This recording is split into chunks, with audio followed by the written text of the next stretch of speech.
ከኔ ጋር ቅዱስ እግዚአብሔርን ቃል ከፍተን ዕብራውያን መልእክት ምዕራፍ 7 ከቁጥር 1 እስከ 12 ድረስ እናነባለን። ይህ መልከ ጸደቅ የሳሌም ንጉሥና የልዑል እግዚአብሔር ካህን ነበር። እርሱም አብርሃም ነገሥታትን ድል አድርጎ ሲመለስ አግኝቶት ባረከው። አብርሃምም ከሁሉ ነገር አስራት አውጥቶ ሰጠው። በመጀመሪያ ስሙ የጽድቅ ንጉሥ ማለት ነው። ኋላም ደግሞ የሳሌም ንጉሥ ማለትም የሰላም ንጉሥ ነው። አባትና እናት ወይም የትውልድ ሐረግ የለውም። ለዘመኑ መጀመሪያ ለሕይወቱም ፍጻሜ የለውም። ነገር ግን በእግዚአብሔር ልጅ ምሳሌ ለዘላለም ካህን ሆኖ ይኖራል። እስቲ እርሱን የቱን ያህል ታላቅ እንደሆነ አስቡ። ርዕሰ አበው የሆነው አብርሃም እንኳ ካገኘው ምርኮ አስራት አውጥቶ ሰጠው። ክህነቱ የተሰጣቸው የሌዊ ልጆች ምንም እንኳ ወንድሞቻቸው የአብርሃም ዘሮች ቢሆኑ ከሕዝቡ ማለት ከገዛ ወንድሞቻቸው አስራት እንዲቀበሉ ሕጉ ያዛል። ይህ ግን ትውልዱ ከሌዊ ወገን አይደለም። ይሁን እንጂ ከአብርሃም አስራት ተቀበለ፣ የተስፋ ቃል የተቀበለውንም ባረከው። ትንሹ በትልቁ እንደሚባረክ ጥርጥር የለውም። በአንድ በኩል አስራት የሚቀበሉት ሟች ሰዎች ናቸው፣ በሌላው በኩል ግን ሕያው ሆኖ እንደሚኖር የተመሰከረለት ይቀበላል። እንዲያውም አስራትን የሚቀበለው ሌዊ ራሱ በአብርሃም በኩል አስራትን ከፍሏል ማለት ይቻላል። ምክንያቱም መልከ ጸደቅ አብርሃምን ባገኘው ጊዜ ሌዊ ገና በአባቱ በአብርሃም አብራክ ነበር። ፍጹምነት የተገኘውና ሕጉ ለሕዝቡ የተሰጠው በሌዊ ክህነት መሰረት ቢሆን ኖሮ እንደ አሮን ሳይሆን እንደ መልከ ጸደቅ ሹመት ያለው ሌላ ካህን መምጣቱ ለምን አስፈለገ? የክህነቱ ለውጥ ካለ ሕጉም ሊለወጥ ግድ ነውና። ይህ ሁሉ የተነገረለት እርሱ ከሌላ ነገድ ነው። ከዚያም ነገድ በመሠዊያው ያገለገለ ማንም የለም። ጌታችን ከይሁዳ ነገድ እንደመጣ ግልጽ ነውና። ሙሴ ስለ ካህናት ሲናገር ይህን ነገድ አስመልክቶ የተናገረው ምንም ነገር የለም። እግዚአብሔር እንዲያስተምረን አጭር ጸሎት እናቅርብ።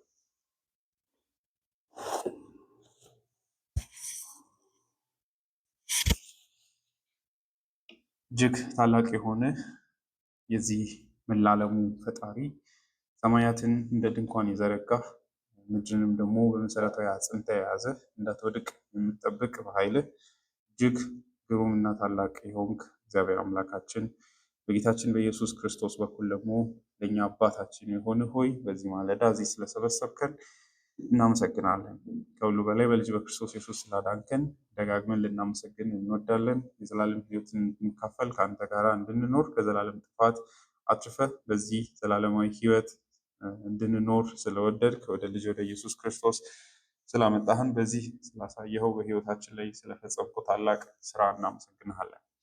እግዚአብሔር አባታችን ሆይ አሁን ደግሞ በፊት ይሄው አለ ቃልህን ለመማር ቃሎችን ለመረዳት በዚህም ደግሞ ለመጽናናት ደግሞ መንገዳችንን የሳትን እንድንመለስ የደከምን ደግሞ እንድንበረታ ዘንድ በዚህ የቃል ስብከት ጸጋ እንድታካፍለን ብርታትን እንድትሰጠን ቸርነትን እንድታደርግልን ልንጠይቅህ እንወዳለን።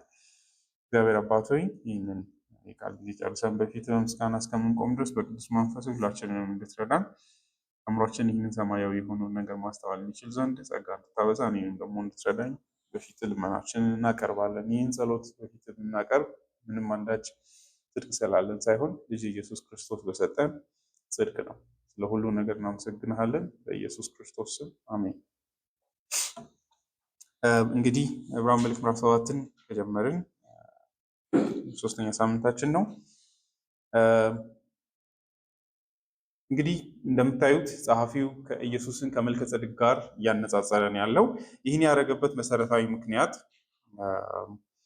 የመዝሙር 110 ላይ ስለሚመጣው መሲህ ከተነገረው ትንቢት ስር በመውሰድ ነው። እዛው ላይ እንደምትመለከቱት ንጉሥና ካህን እንደሆነ ሊመጣ ያለው መሲህ ሁለቱንም የያዘ እንደሆነ ያሳያል። ይሄ በተለይም በአዲስ ኪዳን ላይ ጌታችን ኢየሱስ ክርስቶስ ንጉሥና ካህን ሆኖ ደግሞ ነቢይ ሆኖ እንደተገለጠ እናውቃለን። እና በክርስቶስ ኢየሱስ ለምንድን ነው ሁለቱንም አገልግሎቶች በእርሱ ውስጥ የምናየው የሚለውን ጥያቄ ይመልሳል። ከዚያ ባሻገር ደግሞ ጌታ ኢየሱስ ክርስቶስ የአይሁዳው የሌዊ ክህነት የለውም። ምክንያቱም ሌዋዊ አይደለም። ኢየሱስ ከይሁዳ ነገድ ነው የመጣው። ዳዊት እንደምታውቁት የይሁዳ ሰው ነው። የዘር ግንዱ ከይሁዳ ነገድ ነው የሚመዘዘው እና ለምን ከሌዊ ነገድ ሆኖ ሳለ ከሌዊ ነገድ ሳይሆን ሆኖ እንዴት ነው የክህነት ሹመትን የተቀበለው ወይ ደግሞ ካህን ነው ተብሎ ኢየሱስ ሊነገርለት የሚችል የሚለውን የአይሁዳውያን ጥያቄ የሚመልስ ነው። እነዚህ ሰዎች በተለይም ደግሞ እነዚህ ሰዎች ወንጌሉን ጥለው ሊሄዱ የሚችሉበት ምክንያት ተብሎ ሊገመት የሚችለው ትልቁ ይሄ ነው። ኢየሱስ ውስጥ ጥያቄ የሚፈጥር ነገር አለ መሲሁ ላይ። አሁን ክርስቲያኖች እውነተኛው መሲህ መጥቷል ይላሉ። እርሱም የዳዊት ልጅ ደግሞ በስጋ የዳዊት ልጅ የሆነ ቅዱስ መንፈስ ደግሞ በኃይል እግዚአብሔር ልጅ ሆኖ የተገለጠ እውነተኛው መሲህ ዳውን አድርጓል መጥቷል። እኛ አይሁዳውያን ይህንን ተስፋ ቃል መቀበል አለብን የሚል ነው እና የተወሰኑ አይሁዳውያን አብዛኞቹ አይሁዳውያን እንደምታውቁት ወደ ክርስቶስ ኢየሱስ መንግስት አልመጡም። ብዙ ኮምፕሌኖች አሏቸው የተለያየ እና አዲስ ኪዳን ትልቁ ብዙዎቹ ጻፊያን ጳውሎስ እንደምታዩት ብዙ ታክል ለማድረግ ከሚሞክራቸው ጥያቄዎች አንዱ ኢየሱስ ሌላው እንኳን ቢቀር ሐዋርያ ስራን ራሱ ብታነቡት ተደጋግሞ አንዱ የሚያረጋግጡት ኢየሱስ በነቢያት መጽሐፍት እንደተጻፈው እውነተኛ መሲህ መሆኑን ማሳመን ነው። አኮርዲንግ ቱ ስክሪፕቸር ማለት ነው። ኢየሱስ የምርህ የኛው ኢየሱስ እኛ መሲህ ነው የምንለው የናዝሬቱ ኢየሱስ በእውነት የእግዚአብሔር ልጅ ነው። ደግሞ የምንጠባበቀው የአይሁድን ተስፋ ሁሉ ወደ ፍጻሜ የሚያመጣው ልጅ ነው። እሱም መጥቷል የሚል ነው እና እሱን ለማስረዳት የብሉይ ኪዳን መጽሐፍትን እየተጠቀሙ ኢየሱስ እንዴት እውነተኛ መሲህ እንደሆነ ኢየሱስ እርሱ ክርስቶስ እንደሆነ ማስረዳት ነው ስራቸው። ዮሐንስ ወንጌል ራሱ እንደምታዩት የዓላማው ትልሙ የሚያደርገው ኢየሱስ ስሙ ኢየሱስ የሆነው እርሱ ክርስቶስ እንደሆነ ማሳመን፣ ይህ ደግሞ ኢየሱስ የእግዚአብሔር ልጅ እንደሆነ ማሳመን እንደሆነ ይናገራል። ማቴዎስ ወንጌል ምዕራፍ መግቢያውን እንደምታዩት የአብርሃም ልጅ የዳዊት ልጅ የጌታችን ኢየሱስ ክርስቶስ የዘር ሐረግ ብሎ ነው የሚጀምረው። ሉቃስ ወንጌልን ብታዩት እንደዛው ሁሉም ኢየሱስ እንዴት የምር በብሉይ ኪዳን መጽሐፍት እንደተጻፈው እንደሆነ ነው የሚያስረዱት። የዕብራውያን መልእክት ትልቁ ልዩነቱ ደግሞ ክህነቱን ጀስቲፋይ ማድረግ ነው። ኢየሱስ ጀስቲፋይ ማድረግ ብቻ ሲሆን ብልጫውን ማሳየት ነው። ይህንን ካህን መተው መሄድ እንደሌለባቸው ለማሳየት ይህን እንግዲህ ያነሳሁትን ትልቁን ጥያቄ የሚመልሱት በተለይም ንጉስና ካህን አንድ አካል እንዴት ሊሆን ይችላል? ምክንያቱም አይሁዶች እዚህ ላይ ደጋግምን ለማውራት እንደሞከርን ንጉስንና ካህንን ለያይተው ነው የሚያስቡት። አንድ የሆነ ካህን ይመጣል ደግሞ ሌላ ንጉስ ይመጣል የሚል ማለት ነው። ውዝግብ አለባቸው። ኢየሱስ ላይ ደግሞ ሁለቱም ይሄኛውን ጥያቄ ያነሳሉ።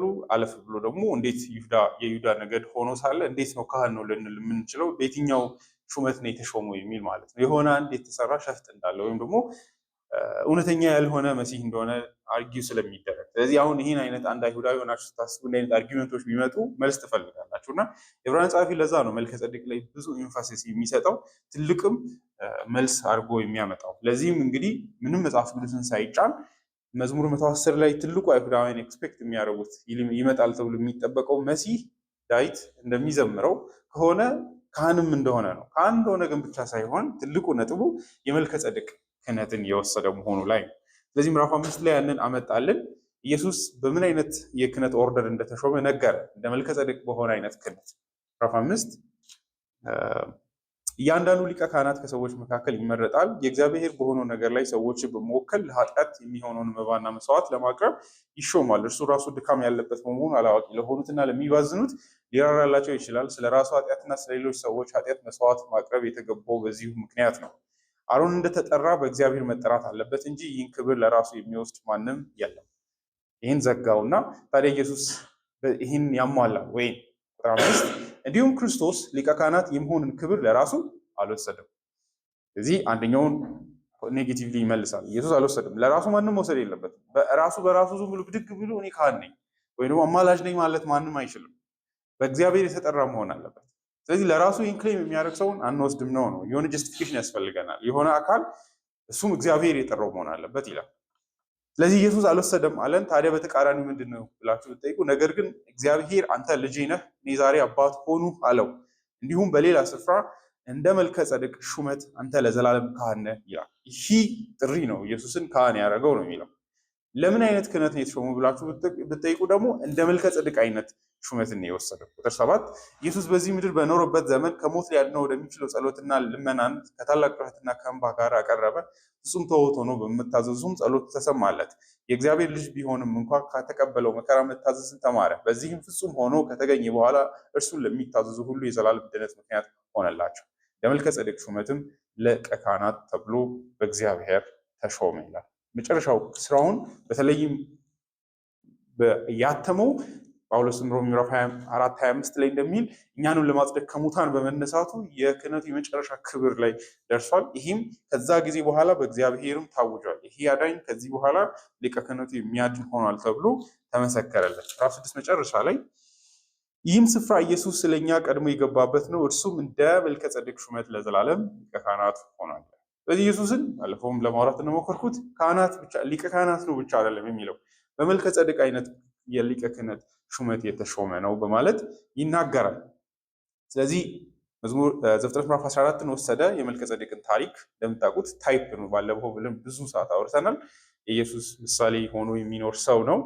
በዚህም አራት ንጽጽሮችን ከሌዋውያን ጋር በማነጻጸር የመጨረሻውን ድምዳሜ 5 ናቸው ከሞላ ጎደል ከቁጥር 1 እስከ 10 አየን። በእነዚህ 5 ምክንያቶች ይህ መልከጼዴቅ ከአብርሃምም ሆነ ከሌዋውያን ክህነት የሚበልጥ ክብር ያለው በመሆኑ በዚህ የክህነት ኦርደር የሚመጣ አካልም ታላቅ ነው ማለት ነው ይላል። ስለዚህ ዘፍጥረት ምዕራፍ 14ን ወስደን መዝሙር 110ን ካመጣን በመልከጼዴቅ አይነት ክህነት የሚመጣ ሰው እጅግ ታላቅ ነው ማለት ነው። ስለዚህ ቀላል ድምዳሜ እንሰራለን። 2 የክህነት ኦርደሮች ነበሩ በብሉይ ኪዳን። አይሁዳውያን ዋጋ ያልሰጡት ተተኪም ያልነበረው ሊቀ ክህነት የመልከጼዴቅ ክህነት አለ። እንደምታውቁት የአሮን ክህነት ላይ ብዙ ሰዎች ናቸው የተሾሙት። አሮን ሲሞት ልጆቹ ተከታትለው ኢቭን ማቴዎስ ምዕራፍ መግቢያ ላይ እንደምትመለከቱት ዘካርያስ ካህን እንደነበረ እናነባለን በዛው ዘመን በነበረበት ጊዜ። ስለዚህ በየጊዜው ሰው ሲሞት ካህናት ሲተካኩ ነበር። ክህነቱም በእግዚአብሔር ፊትም የተናቀ አይደለም። ይሄኛው ዲስፐንሴሽን ወይም በክርስቶስ ኢየሱስ ያለው እስከሚመጣ ድረስ ስራውን እየሰራ የነበረ ክህነት። የመልከጼዴቅን ክህነት ግን ካያችሁ ተተኪ አልነበረው። መልከጼዴቅ ከሞተ በኋላ ለምንድነው የመልከጼዴቅ አይነት ክህነት የምንለው ብላችሁ ከጠየቃችሁ በሚደንቅ ሁኔታ የሌዋውያንን ክህነት ቁጥር 11 ላይ ስታዩ የአሮን ክህነት ነው የሚለው። አሮን ግለሰብ ነው፣ ግን በአሮን ስር የሚመጣ ሁሉን የአሮን ወይም ደግሞ የሌዊ ክህነት ልትሉ ትችላለች። ኦርደሩን፣ ስርዓቱን ማለት ስርዓት ማለት ነው አወራለሁ። በእርግጥ ፍጹምነት የተገኘውና ሕጉ ለሕዝቡ የተሰጠው በሌዊ ክህነት መሰረት ቢሆን ኖሮ እንደ አሮን ሳይሆን እንደ መልከጼዴቅ ሹመት ያለው ሌላ ካህን መምጣቱን ለምን አስፈለገ ይላል። አይታችኋል። አሮን መልከጼዴቅ ብላችሁ ልታነጻጽሩ ትችላላችሁ። በትይዩ የሚመረጡት በሙሉ ሌዋውያን በመሆናቸው ደግሞ የሌዋውያን ሌቪቲካል ኦርደር ልትሉ ትችላላችሁ፣ የክህነት ስርዓት። መልከጼዴቅ ግን አንድ ብቻ ሆኖ ቀር እንደ አሮን ሲሞት ሌላ ሰው ተተካ። ግን መልከጼዴቅ ተተኪ አልነበረው። ለምንድን ነው ተተኪ የሌለው? ከዛ መዝሙር መጽሐፍ 110 ደግሞ ይመጣና እንደ መልከጼዴቅ አይነት ካህን ግን የሆነ ጊዜ ላይ እንደሚመጣ ደግሞ ተነገረ።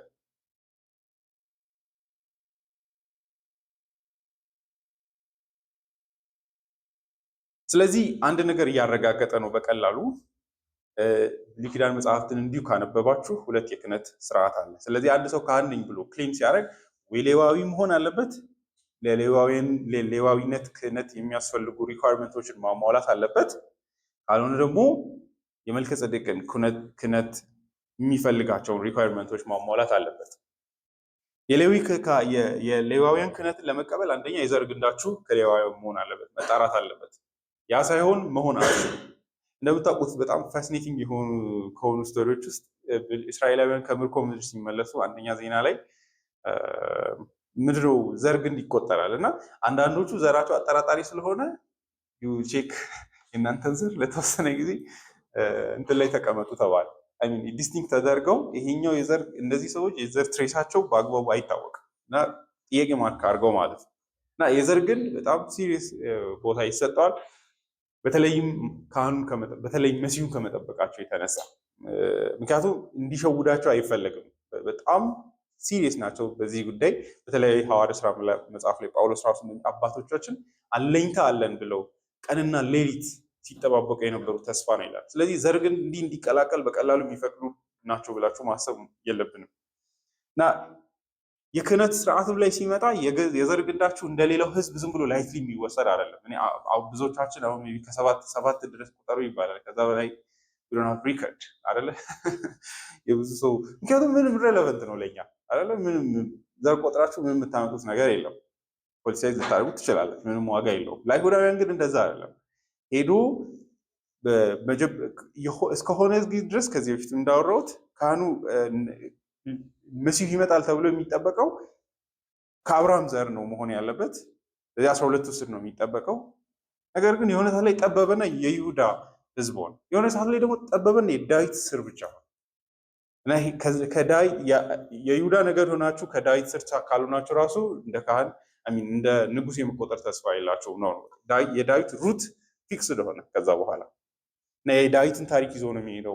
በጣም ኢንትረስቲንግ ዳዊትን ብቻ ይይዛል። የዳዊት ልጆችን ብቻ እየቆጠረ ነው የሚሄደው። ከዛ በኋላ አይታችሁ ከሆነ የሰለሞን ይመጣል።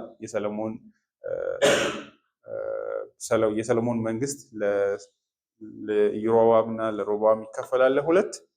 ከዛ ማን ላይ እያነጻጸረ ይሄዳል። ነገር ግን ትኩረት የሚያደርገው የይሁዳ ልጆች ከይሁዳ ስር የዳዊት ልጆችን ተከትሎ ነው የሚሄደው።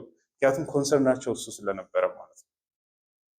የሩት መጽሐፍ ራሱ የተጻፈበት ትልቁ ዓላማ የዳዊት ስርን ለማሳየት ምን ለማለት ነው? የዘር ግንድ በጣም ሲሪየስ ጉዳይ ነው ለእነዚህ ሰዎች።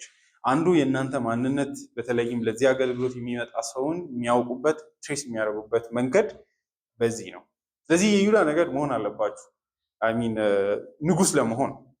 የሌዋውያንን ክህነት ደግሞ ለመውሰድ ከፈለጋችሁ ዘራችሁ ከሌዊ ነገድ መቆጠር አለበት። ሌላ ወንድ መሆን አለባችሁ።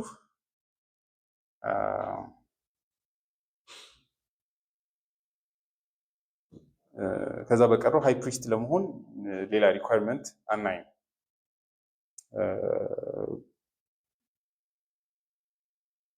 መልከ ጼዴቅ ጋር ከመጣችሁ በጣም ከባባድ ሪኳየርመንቶች አሉ። አንደኛ እዚህ ላይ እንደምታዩት ይህ መልከ ጼዴቅ የሳሌም ንጉስና የልዑል የእግዚአብሔር ካህን ነበር። ስለዚህ ንጉስና ካህን መሆን አለበት። ሁለቱን የሚወስደው የመልከ ጼዴቅ ክህነትን ይዞ የሚመጣው ንጉስ ወይም አካል። ሁለተኛው ደግሞ አባትና እናት ሊኖረው የትውልድ ሐረግ ሊቆጠርለት አይገባም። ማለትም ያ ማለት የዘር ግንዱ ሰው መሆን የለበትም ሳይሆን ለዘመኑ መጀመሪያ ለህይወቱ ፍጻሜ የሌለው መሆን አለበት። ይህንን ክሌም ለማድረግ የመልከ ጼዴቅን የክህነት ወርድ ሌዋውያንን ለመውሰድ ከፈለጋችሁ ይሄኛዋል። የመልከ ጼዴቅን ከፈለጋችሁ ግን እነዚህ ናቸው ያሉት።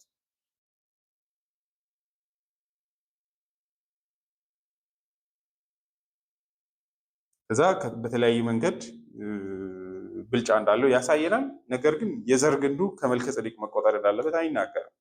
የዘር ግንድ ራሱ አንዱ እንደው የሌለው መሆኑ ነው። መልከ ጼዴቅ አንዱ ኢሜጁ መልከ ጼዴቅ ላይ የምናየው ዘፍጥረት መጽሐፍ ላይ ስናነብ እናትና አባት አልተጠቀሰለት፣ የዘር ሐረግ አልተተረከለት እና ኢየሱስ ሲመጣም እንደዛ ነው የመጣው። አንዱ አይሁዳውያን አርጊው የሚያደርጉት መዝሙር መጽሐፍ ላይ ዮሐንስ ወንጌል ላይ በጣም አንድ ኢንትረስቲንግ የሆነ ግን ፉልሽ የሆነ አርጊመንት መሲሁ ሲመጣ ቦታው መታወቅ የለበትም ይላሉ።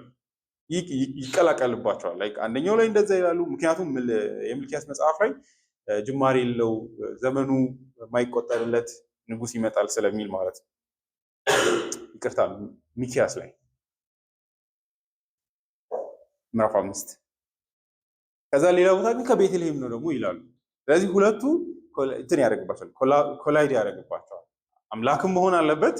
ከዛ ግን ደግሞ የምር ደግሞ ቤተልሔም ላይ መወለድ አለበት ከዳዊት ከተማ እና ሁለቱን ለማስታረቅ ይወዛገባሉ። ምክንያቱም ለነሱ ስለማይመለስ ኮንፊውዝድ ስለሚያደርጋቸው እና ክህነትም ላይ ሲመጣ ለእኛ ግን ይሄ ምን ይሰጠናል? ስፔስ ይሰጠናል። ኢየሱስ ከየት መሆኑ ሰማያዊ የእግዚአብሔር ልጅ መሆኑ። ይህ ማለት እንደ መልከ ጼዴቅ ሹመት ሆኖ የሚመጣውን ክህነት የሚወስደው አምላክ መሆኑንም ያሳየናል።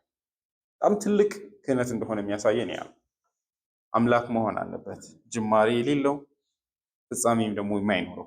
ክህነቱ የሚፈልገውም ራሱ እንደዚህ አይነት አካል ነው። እንደ መልከ ጼዴቅ መዋሽ መሆን የለበት። አሚን እንደ ሌዋውያን መዋሽ መሆን የለበት። የማይሞት መሆን አለበት። ክህነቱ ዘላለማዊ ስለሆነ ዘላለማዊነቱን የሚያጸናው ምን ነው ብትሉ አምላካዊ ባህሪ ያለው ዘመኑ የማይቆጠርለት ወደፊትም ወደኋላ የማይቆጠርለት አካል መሆኑ ነው። እነዚህ ነገሮች ሁሉ ኢየሱስ ውስጥ እናገኛለን። ነገር ግን በአሮን አይነት ክህነት ግን ኢየሱስን የፈለግን እንደሆነ ቁጥር 14 ላይ እንደሚናገር ጌታችን ከይሁዳ ነገድ እንደመጣ ግልጽ ነውና ሙሴ ስለ ካህናት ሲናገር ይህን አስመልክቶ የተናገረው ምንም ነገር የለም ይላል። ስለ ኢየሱስ የተናገረው ሙሴ ሳይሆን እግዚአብሔር ነው። እሱም እንደ መልከ ጼዴቅ ሹመት ለዘላለም ካህን ነው በሚል የተስፋ ቃል ነው የተሾመው።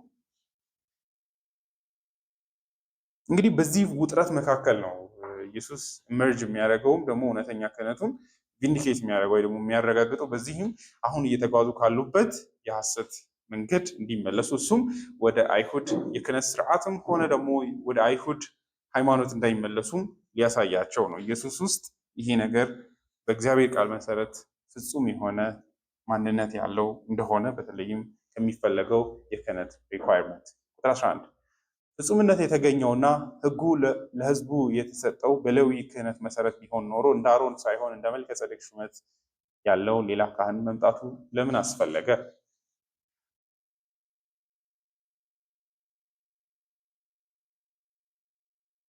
እስከ ቁጥር 1 እስከ 10 ንጽጽር ብቻ ሰራ።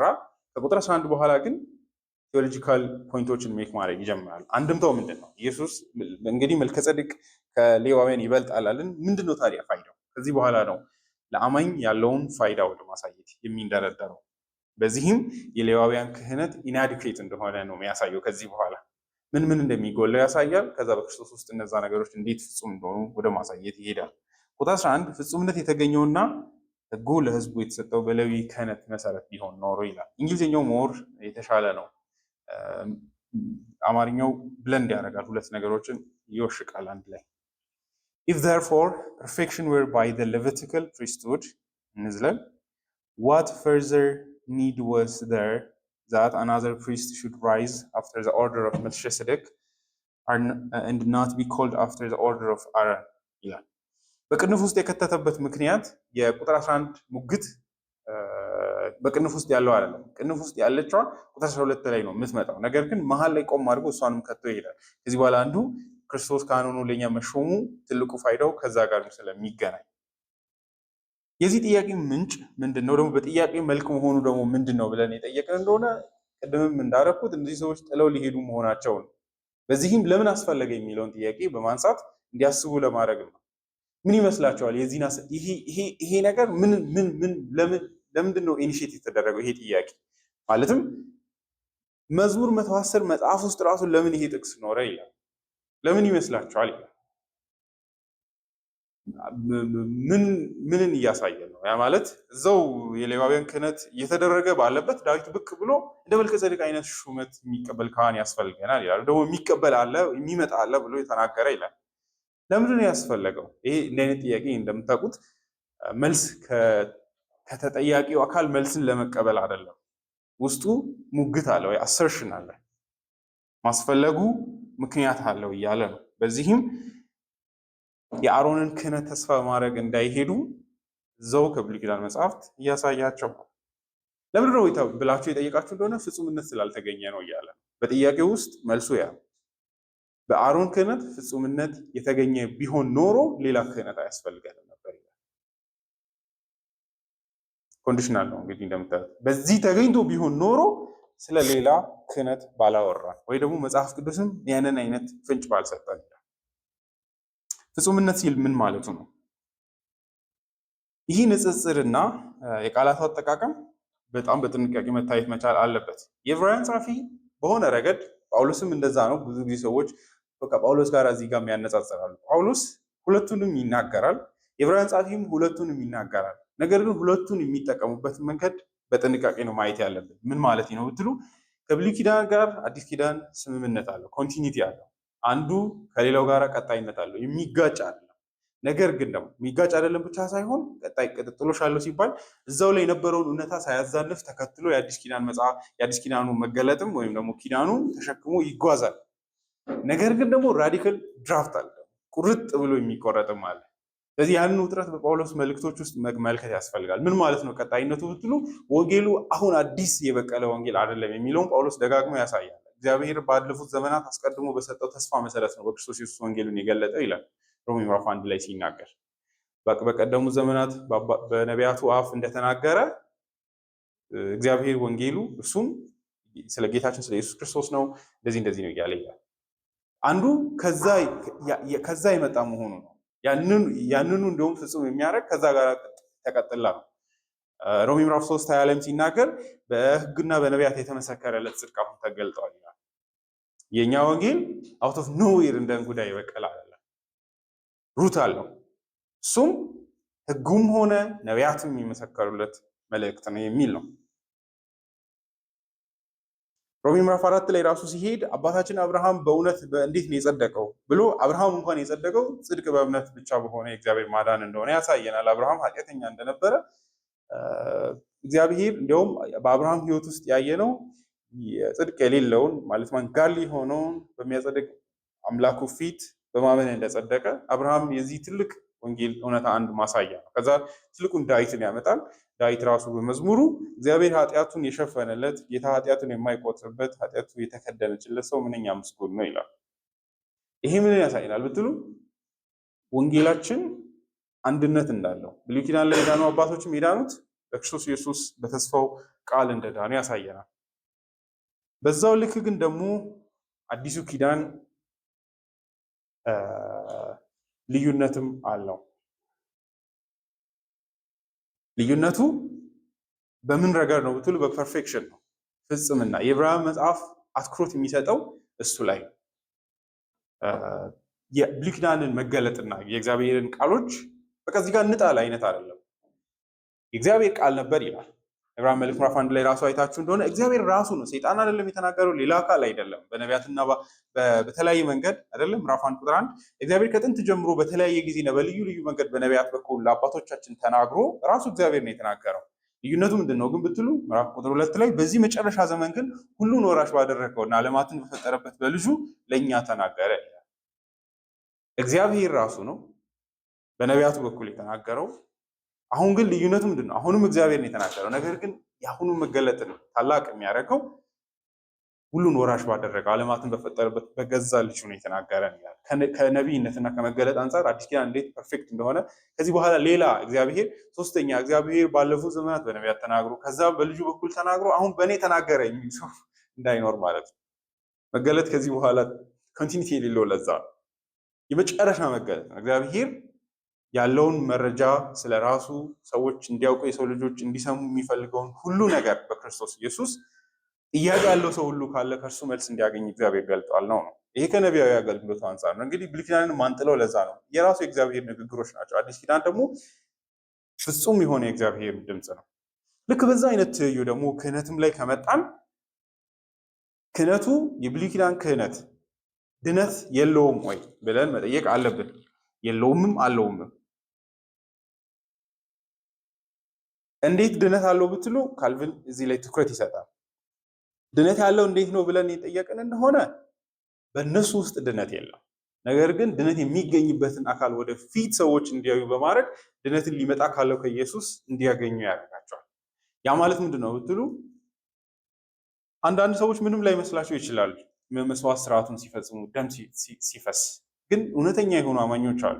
በዛ ደም መፍሰስ ውስጥ የራሳቸው ኃጢአተኝነት ፊት ለፊታቸው የሚታያቸው በእግዚአብሔር ፊት አንዳች የሚቆሙበት ግራውንድ የሌላቸው መሆኑን የሚገነዘቡ ከዛ ያ ብቻ አይደለም ደግሞ መስዋዕቱ ራሱ በራሱ ምሳሌ ብቻ እንደሆነ የሚገባቸው መዝሙር 11 ለዚህ ማሳያ ነው። ዳዊት ይላል አይደለ መስዋዕትን ብትወድ ኖሮ ባቀረብኩልህ ነበር፣ ያንተ መሻት እሱ አይደለም ይላል። ያም ብሎ ግን መስዋዕት ያቆማል ብላችሁ እንዳታስቡ በፍጹም። እያረጋ ያሉት ምንድነው ብትሉ ኖ ይሄ ደም እግዚአብሔርን የማያረካ እንደሆነ ለኃጢአታቸው አቶንመንት። ዳዊትም ስለ ኃጢአት ነው እያወራ ያለው አይደለ። ኃጢአት ሰርቻለሁ፣ ለኃጢአቴ ብዙ ኮርማዎችን ሰብስቤ በማረድ ኃጢአቴን የማስተሰሪ ቢሆን ኖሮ አይ ዊል ዱ ዛት፣ ግን እንደማይሆን አውቃለሁ ይላል። እና ይሄ በምሳሌ ውስጥ ረስት እንደማያደርጉ በዛ ምሳሌ ውስጥ የእግዚአብሔር ጽድቅ እንደሚረካና ደግሞ ድነት እንደሚገኝ እንደማይረዱ እናያለን። ታዲያ ለምንድነው የሚያደርጉት ብላችሁ እየጠየቃችሁ እንደሆነ ግን በዛ ደም ውስጥ እና በዛ መስዋዕት ውስጥ እግዚአብሔር ወደፊት የሚያመጣው አንድ ታላቅ አዳኝ እንዳለ ያያሉ። እንኳን ዳዊት አብርሃም ራሱ ያንን እንደተረዳ እንረዳለን። እግዚአብሔር በዚህ ተራራ አንድ ቀን መስዋዕት ያዘጋጃል። ያ ተራራ ለትውልድ ሁሉ ምሳሌ ሆኖ በዚህ ተራራ አንድ ቀን እግዚአብሔር መስዋዕት ይሰዋል አይደል? እግዚአብሔር ያዘጋጃል ተብሎ ለሕዝብ ሁሉ ትምህርት ሆኖ ነው የቀረው። እግዚአብሔር በመጨረሻ ዘመን በክርስቶስ ኢየሱስ የመጨረሻውን መስዋዕት ዮሐንስ ወንጌል ምዕራፍ 1 ላይ እንደምናይ እንዳቀረበ እናያለን። ስለዚህ አንደኛው ድነትን አይሰጥም፣ ይሰጣል። እንዴት ይሰጣል? በተስፋ ሰጥቷቸዋል። ዕብራውያን 9 ላይ ያንን ያወራል። ያለፉ አባቶች እንዴት እንደዳኑ እዛው መስዋዕቶቹ ውስጥ አይደለም የዳኑት፣ ነገር ግን በመስዋዕቶቹ በኩል ሊመጣ ካለው ከእግዚአብሔር ልጅ ከእውነተኛው አዳኝ ድነትን ተቀብለዋል። ዕብራውያን መልእክት ምዕራፍ 9 ቁጥር 5 ላምብላችሁ፣ ሌላ ጊዜ እናያለን፣ ግን ምን ማለት እንደሆነ እንድንረዳ። ስለዚህ የተጠሩት ተስፋ የተሰጠውን የዘላለም ርስት እንዲቀበሉ ክርስቶስ የአዲስ ኪዳን መካከለኛ ነው።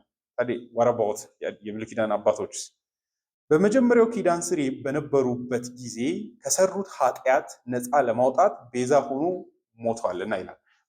በመጀመሪያው ኪዳን የነበሩት ራሱ የዳኑት በማን ነው ማለት ነው? አሁን ቤዛ ሆኖ በተሰጠው በእግዚአብሔር ልጅ በኢየሱስ ክርስቶስ ነው። ታዲያ እንዴት ነው ድነቱ ኮሚኒኬት የተደረገው? ቁጥር 16 ኑዛዜ በሚኖርበት ጊዜ የተናዛዡን ሞት ማረጋገጥ የግድ ነው። እውነተኛ ድነት ኮምፕሊት እንዲሆን ርስታችሁን በሙላት ለመቀበል አካሉ ሳይሞት አይወሰድም። ርስት ይህ የርስት ኢኮኖሚ ነው። አሚን ርስት ተናዛችሁ እናንተ እያላችሁ ቤታችሁ አይሰጥም ለሌላ ሰው፣ እስክትሞቱ ይጠበቃል። እሱን ምሳሌ ያመጣና ኑዛዜ በሚኖርበት ጊዜ የተናዛዡን ሞት ማረጋገጥ የግድ ነው። ምክንያቱም ኑዛዜው የሚጸናው ሰውየው ሲሞት ብቻ ነው። ነገር ግን ተናዛዡ በሕይወት እስካለ ድረስ ኑዛዜው ዋጋ አይኖረው። ስለዚህ የመጀመሪያው ኪዳን እንኳ ያለ ደም የጸና አልነበረም። አያድንምም እያለ ነው። ምክንያቱም ተናዛዡ ይሄንን ዲስፔንስ የሚያደርገው አካል እስካሁን አልሞተምና እንዴት ነው ድነት ዝም ብሎ የሚሰጠው?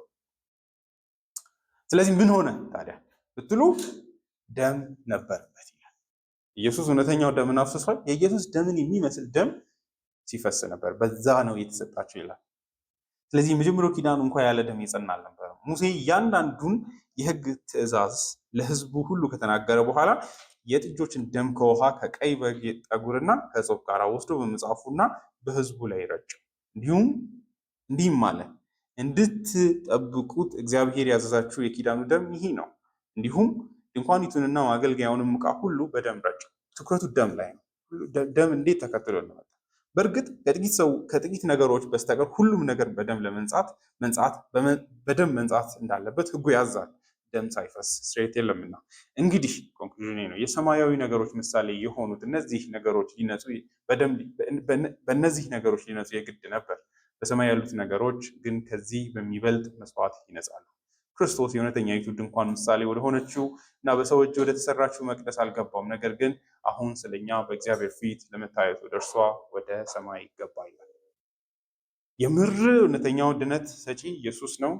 ያኞቹ የተቀበሉበትን መንገድ አይተን እንደሆነ ግን በደም መፍሰስ ውስጥ ነው። ምንም እንኳ ቀጥታ ባይሆንም በተዘዋዋሪ በዛ ደም ውስጥ ድነትን አግኝተዋል። አዲስ ኪዳንን ሹር ፐርፌክት የሚያደርገው ምንድነው ብትሉ የምር ድነት ወደ ምን እንበላችሁ ወደ ቋሚ የሆነ ጽኑ የሆነ ኮንክሉዥን ደርሷል፣ ድምዳሜ ደርሷል ነው። ስለዚህ ፍጹምነት አልነበረው ክህነቱም የብሉይ ኪዳን ስርዓቱ። ስለዚህ የሌዋውያን ክህነት ፍጹምነትን አላስገኘም ይላል። በዚህ ረገድ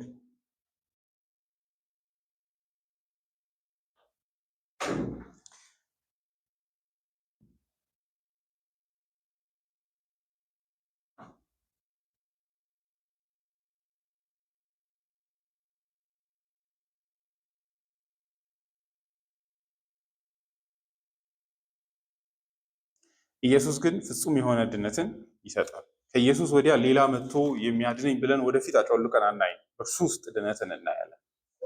ዕብራውያን መልእክት ምዕራፍ 5 ላይ እንደዚህ አይነት ቃል ነው የሚጠቀመው። ልክ አሁን በተናገረበት አይነት ምዕራፍ 5 ቁጥር 9 ላይ በዚህም ፍጹም ሆኖ ከተገኘ በኋላ እርሱን ለሚታዘዙ ሁሉ የዘላለም ድነት ምክንያት ሆነላቸው ይላል። ኢየሱስ የምር እሱ ራሱ ፐርፌክት ነው። ወደ እርሱ የሚመጡትን ሁሉ ሊያድን የሚችል ሆኗል። ከእሱ ወዲያ ወደዛ ሂዱ የሚል መልእክትን አንሰማም። ኢየሱስ ውስጥ እግዚአብሔር ማዳን አለና ብልጫው ያለ እኛ ሪያሊቲ ውስጥ እንሄዳለን፣ በክርስቶስ እውነታ ውስጥ እንሄዳለን። በምሳሌዎች በጥጆች ደምና በዛ ምሳሌ ውስጥ ሳይሆን የምር ሰብስታንስ ባለው በሚያድነው በኢየሱስ ውስጥ ነው። የእኛ ወደ ኋላ ነው፣ የእነሱ ደግሞ ይመጣል በሚል ተስፋ ነው። እኛ ደግሞ በተፈጸመ ስራ እንሄዳለን። በዚህ ረገድ የብሉይ ኪዳን መጽሐፍ በሙሉ ያንን አዳኝ ለማግኘት ይጠባበቃል፣ እዛ ላይ ለማረፍ ሁሉም የተወጠሩት ወደ ሊመጣ ባለው ትንቢቶቹን ብትሉ ያንን ነው የርን የሚያደርጉት አዳኝን ነው። ይህ ቀን ይመጣል የሚል ቅርጽ አላቸው። ስርዓቱን በራሱ ጉድለት አለው፣ የሆነ ባዶነት አለው፣ ሙላት የለውም እና ሊመጣ ያለ አካል እንዳለ ይጠቁማሉ። ኢቭን ትንቢቱን አሁን ያለውን በዕብራውያን ጻፊ የሚያመጣውንም ብታዩ መዝሙር 110 ላይ የመልከጼዴቅ አይነት ካህን መሾም እንዳለበት ይናገራል። ለምን? ይሄ አዳኝ ስላስፈለገ ነው። ይሄ ቀላል አርጊመንት ነው አይደለ? ሰዎች እቃ ሲቀይሩ ምንም ሲያደርጉ ካያችሁ ምን እያሉ ነው? የሆነ ነገር ጎሎብኛል እያሉ ነው አይደለ? የአንድ ነገር በሌላ ነገር መተካት አንድ የሚሰጠን መረጃ there's something wrong with ቀድሞ በመጣው ነገር ላይ ችግር አለ ማለት ነው፣ ወይ ደግሞ ፍጹም አይደለም ማለት ነው። ስለዚህ ሎጂካል ጥያቄ ነው የሚያነሳው። የሌዋውያን ክህነት በመሰረቱ እግዚአብሔር ኢየሱስ እንዲያው ካህን ነው ብላችሁ ባታምኑ እንኳን ሌቪቲካል ኦርደር የሌዋውያን ክህነት በራሱ ፍጹምነትን እንደማይሰጥ ማሳያ ነው። የእነሱ እዛው ቆሞ አገልግሎቱ እየተደረገ እያለ አይዟችሁ አንድ ቀን በመልከጼዴቅ አይነት ክህነት የሚሾም ካህን ይመጣል ተብሎ ከተነገረ አኑል አድርጓቸዋል ማለት ነው። እዛው ቆሞ እያሉ ፍጹም እንዳልሆነ እየተነገረ ነው ማለት ነው አይደለ?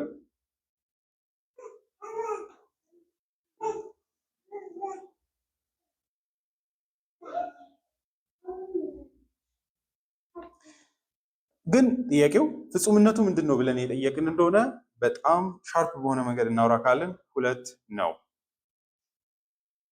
ከእግዚአብሔር ጋር የሚያገናኝ ፍጹምነት አልነበረውም።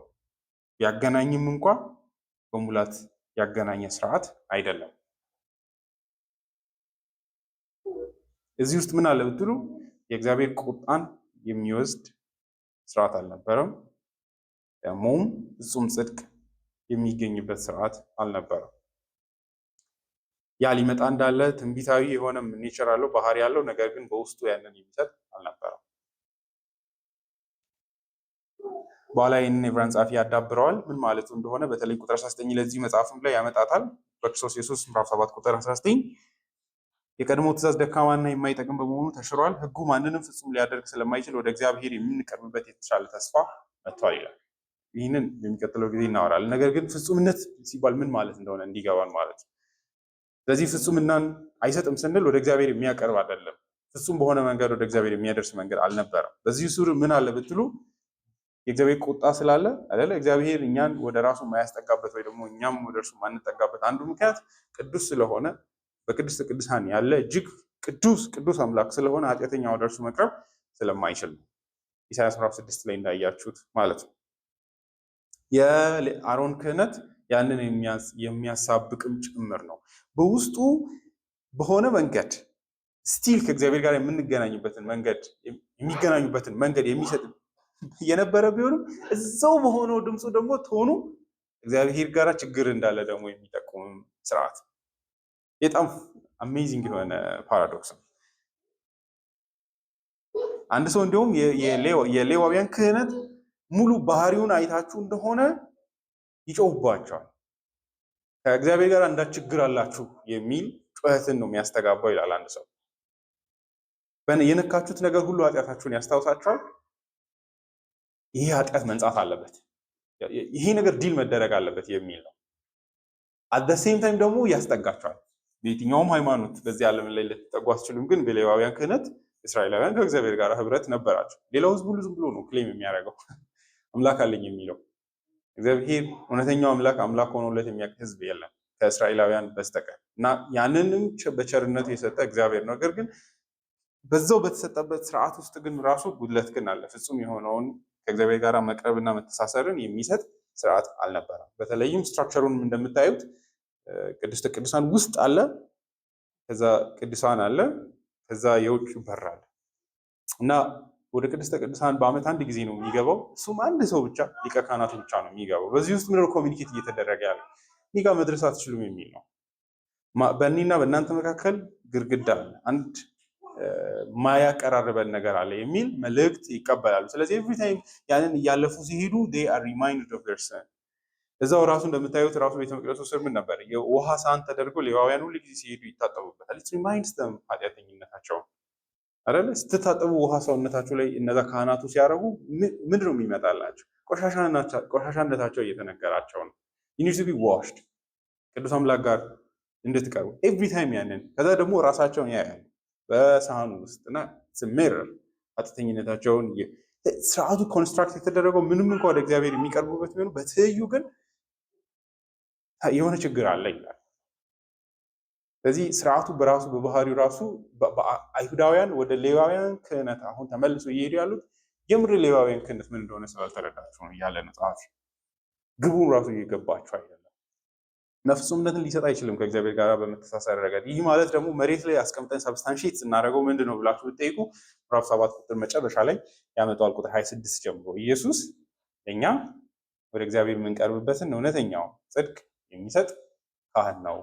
የእግዚአብሔርን ቁጣ የወሰደ ደግሞ ንጹሕ የጽድቅ ሕይወት ያለው በእነዚህ በሁለቱ እኛን ጽድቅን አስለብሶ በእግዚአብሔር ፊት ወደ እግዚአብሔር እውነተኛው ድንኳን፣ ወደ እውነተኛው ቤተ መቅደስ፣ ወደ እውነተኛው ከእግዚአብሔር ጋር መተሳሰር ሊያደርሰን የሚችል ካህናት ሆኗል የሚል ነው። ይህን እንግዲህ በኋላ ያመጣዋል። እኔ ግን በደንብ እንዲገባን እያወራሁ ሄዳለሁ።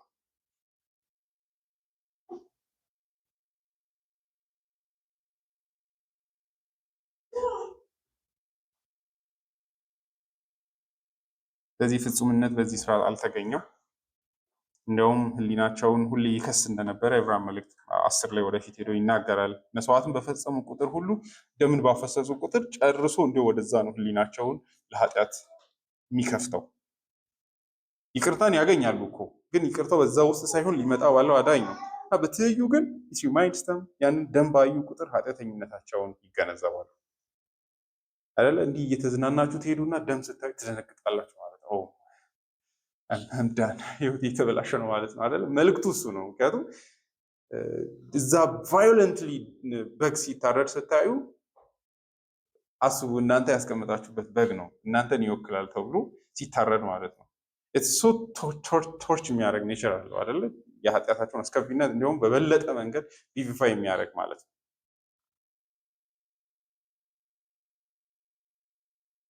እና እንዲሁም ወደዛ ነው የሚያስደነግጣቸው ነው። እውነተኛ የሆኑትን ፓሲቭ የሆኑ ይኖራሉ፣ ምንም አይመስላቸው። ገብቷቸዋል። 10 በሬ ቢወስድብኝ ነው ወይ ደግሞ በግ 4 ምናምን ባርድለት ነው ብሎ ምንም የማይመስለው ማት ይኖራል። ነገር ግን እውነተኛ የሆኑት ነው ኃጢአተኝነታቸውን በዛ ውስጥ ያያሉ። ህሊናቸውን እንዲሁ መልሶ ለዛ እንዲሁም ይከፍታል ይሄ ስርዓት።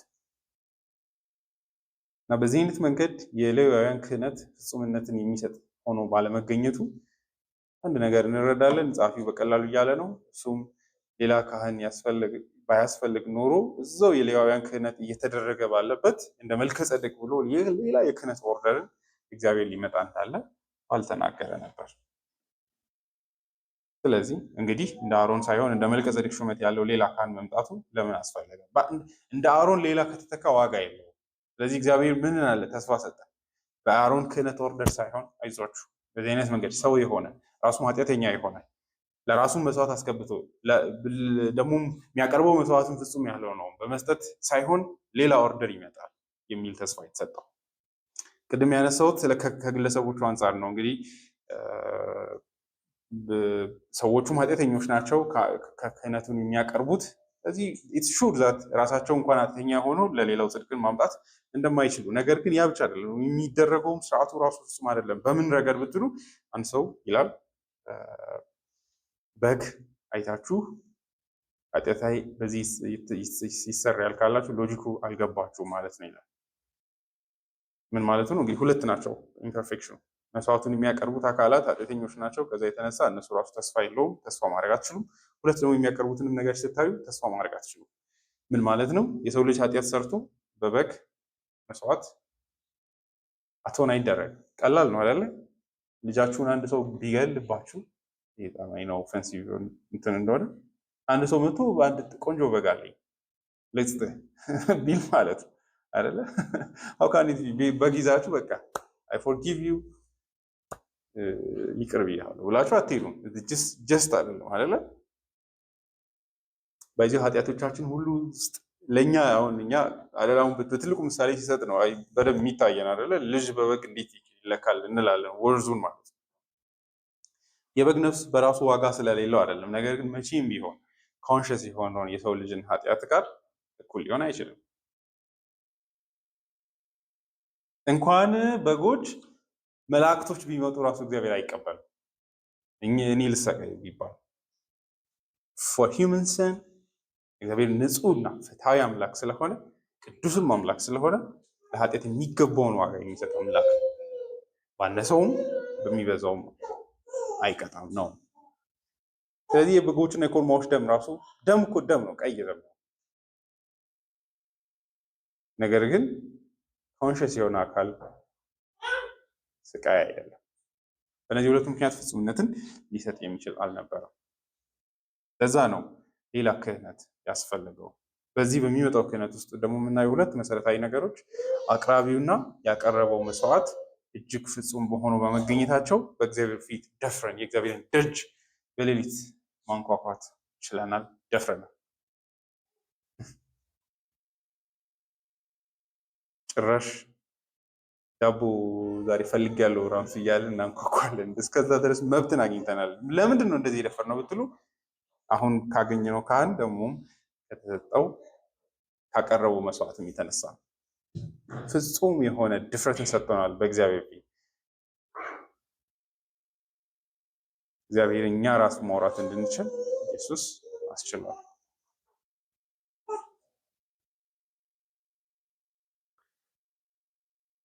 ቁጥር 12 ወሳኙ የመጨረሻው እንግዲህ ብዙ ሰዓት እዚህ ነበር መጨረስ የነበረብኝ፣ ግን ብዙ ችግር የለውም።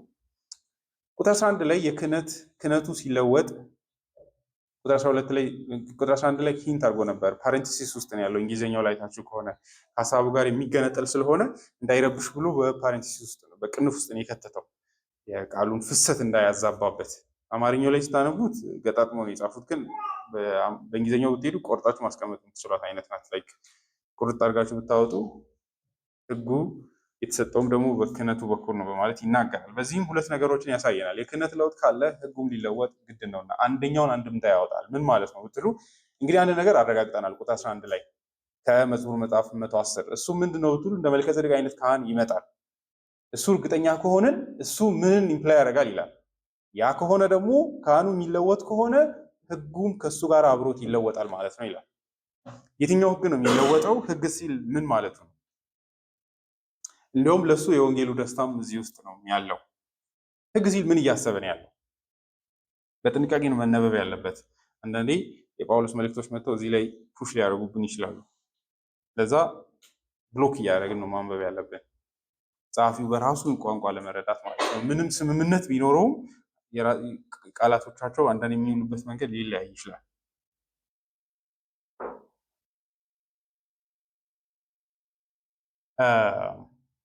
ስለዚህ የሚመጣው ካህን በመልከጼዴቅ አይነት ካህን ከሆነ የክህነቱ ራሱ የሚተዳደርበት መርሆቹና ፕሪንሲፕሎቹን ጭምር ከእርሱ ጋር የተለዩ ናቸው። ምን ማለት ነው ይሄ ብትሉ የአሮን ክህነት በምን አይነት መንገድ ነው እየተሰጠው? በምን አይነት መንገድ ነው ኦፕሬት እያደረገ የነበረው? ስለ ህግ ስናወራ ስለሱ ነው። አንደኛው ካህኑ የተሾመበትን ህግ እያወራ ነው። ኢየሱስ የተሾመበት ፕሪንሲፕል ወይ ደግሞ ህግ ምንድን ነው? ህግ ስንል እንግዲህ እሱ ነው ገቨርን የሚያደርገው ህግ ምንድን ነው? የመልከጼዴቅን ክህነት ወይ ደግሞ የአሮንን ክህነት ገቨርን የሚያደርገው ህግ ምን እንደሆነ ብታዩ እግዚአብሔር የሰጣቸው ህጎች ናቸው። ስለ ክህነቱ ሞራል ህጉን ፈጥነን አናስብ። የስነ ምግባር ህጉን ሳይሆን የሰርሞኒው ህግን ገቨርን የሚያደርገው ምንድነው ብትሉ አንዱ ሌዋውያን መሆን አለባቸው የሚለው ነው። ቅድም እንዳወራ ትዝ እንዲላችሁ እንደሆነ ዳዊት ታቦቱን ለመመለስ ብሎ ሲሄድ ብድግ አደረገና የሆኑ ሰዎችን ሰብስቦ ይዞ ሄደ። ከዛ ታቦቱን ተሸክመው ሰረገላ ላይ አድርገው ይዞ መጡ። ከዛ እግዚአብሔር ዖዝያንን ገደለው። ከዛ ደንግጦ አስቀመጠና ቤቱ ሄደ። ከዛ ተቀምጦ አሰበ ምንድን ያጠፋሁት ብሎ። ከዛ የሙሴን መጽሐፍ አንብቦ we have done something wrong። አንደኛ ሌዋውያንን እንፈልግ ተባለ፣ ሪፎርሜሽን ተፈልግ። ምክንያቱም ክህነቱ ቆሞ ነበረ። ሳውል መዓት ካህናትን በአንድ ቀን አቤሜሌክ ትዝ ይላቸዋል አረዳቸው። የክህነት እስከ ልጅ ልጆች ድረስ ነው የጨፈጨፈው እና ሃይማኖቱም ጭምር ነው ከሳውል ጋር ኮላፕስ ያደረገው። እንደምታውቁት ታቦቱንም ፍልስጤማውያን ይዘው ሄዱ። ከዛ አንድ ሰው ቤት ውስጥ እንዲቀመጥ ሆነ። ከዛ እስራኤል ክህነት አልነበረም፣ ታቦት የለም፣ እንዲሁ ዝም ብሎ ነበር እየኖሩ የነበሩት። ጊዜውን ሁሉ የጨረሰው ዳዊትን በማሳደድ ነው፣ ንግስናዬን ይወስዳል እያለ ማለት ነው። እና ዳዊት ግን ሲመጣ ሪፎርም አደረገ፣ ሃይማኖቱንም መለሰው። ከዳዊት ጋራ የእግዚአብሔር ሕዝብም ጭምር ሪፎርምድ ቱ ዘ ፖይንት ቤተ መቅደስም ካልሰራው እስከ ማለት ድረስ ነው ሄደው። ግን እግዚአብሔር አይ እዚህ ጋር ይበቃሃል ብሎ አስቆሞት እናያለን። ግን ወራውን ላይ ዘጋ ለአወራ የፈለኩት ሌዋውያን ካልሆኑ እንዴት እግዚአብሔር ጀጅመንት እንደሚወስድ ለማሳየት ማለት ነው። ስለዚህ ህጉ የሌዋውያን ክህነት ገቨርን የሚደረግበት ህግ ነበር። እሱም በሙሴ በኩል የተሰጠው ነው።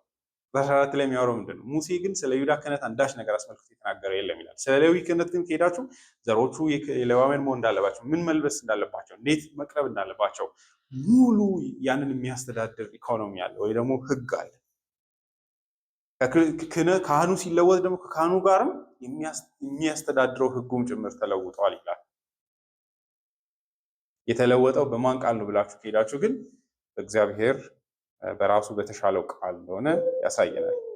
በመሀል ላይ የተሾመ ኢየሱስን ጀስቲፋይ የሚያደርገው ወይ ደግሞ የመልከጼዴቅን ክህነት ጀስቲፋይ የሚያደርገው መርህ ምንድን ነው የሚል ጥያቄ ነው። ስለዚህ ያ ለውጥ አለ በማለት ያሳያል። በውስጡ ደግሞ ብዙ ብልጫዎች አሉት። ምን ማለት ነው? አሁንም ራዲካል የሆነ መሰበርን ማየት አለብን፣ ቅጥጥሎሹንም ማየት አለብን። በሌዋውያን ዘመን በነበራችሁ ጊዜ አይ እኔ በግ አልሰዋም ብትሉ አብቅቶላችኋል። ድነት የላችሁ ከኔ ማሽዘር እኔ በእምነት ነው ምንድነው መስዋዕት አልሰዋም ብትሉ አላመንክም ነው የምትባሉት። ምክንያቱም ማመናችሁን የምትገልጹት በግ በመሰዋት ገብታችኋል። በዛው ዘመን ውስጥ ቤተ መቅደስ በመተው ኢየሱስ ራሱ ባይዘው ቤተ መቅደሱን እንዳላፈረሰ ታያላችሁ። ራሱ ከሞት እስከሚነሳ ድረስ አይደለ? እና የፈወሳቸውን ሰዎች ምንን ያቻል ሂድና ራስህን ለካህን አሳይ ነው የሚለው። ምክንያቱም ምን አላረገም ዲስፐንሴሽኑ አላቆመምና። ዳዊት ራሱ ሲሰዋ ታያላችሁ አይደለ? በእምነት የምር እንደሚያምን የምታዩት በጎችንና እግዚአብሔር በጠየቀው መሰረት ሄዶ መስዋዕት የሚያስገባው መሆኑን ስታዩ። ስለዚህ በዛው ኪዳን በነበራችሁ ጊዜ አሁን በአዲስ ኪዳን ላይ እንደሆነው በጥምቀትና በጌታ እራት ነው በቃ እኔ ሌላ ነገር አላረግም በማለት አይሆንም ነው። አሁን ይህንን ዲስፐንሴሽን የቀየረው ክርስቶስ በመጣበት የክህነት ኦርደሩን ጭምር ነው። በዚህ በመጣበት ስርዓት ምንም ነገር ማድረግ የለባችሁም፣ ወንጌሉን መስማት፣ ከዛ ጥምቀትና የጌታ እራት መውሰድ ብቻ ነው ያለባችሁ። የሚተዳደረው በእነዚህ ስርዓቶች በኩል ነው።